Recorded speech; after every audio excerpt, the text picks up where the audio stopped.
posni keksići sa čokoladom, sastojci za posne keksiće sa čokoladom: 300 g brašna, 200 g posnog margarina sobne temperature, 100 g kristal šećera, kesica vanilin šećera, 100 g posne crne čokolade. Posni keksići sa čokoladom se pripremaju na sledeći način: uključiti rernu na 180 stepeni. Sve sastojke pomešati i sjediniti.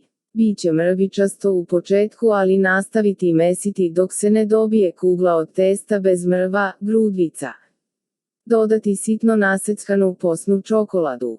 Premesiti da se čokolada poveže sa testom. Modlom za kolače ili rukom oblikovati kolačiće i ređati na pleh. Peći u zagrejanoj od 12–15 minuta. Treba da ostanu svetli. Biće mekani na dodir, ali tvrdnjuće se kada se ohlade. Za najnovije recepte kliknite subscribe, like i zvons, svaki dan najnoviji recepti, zato nas zapratite.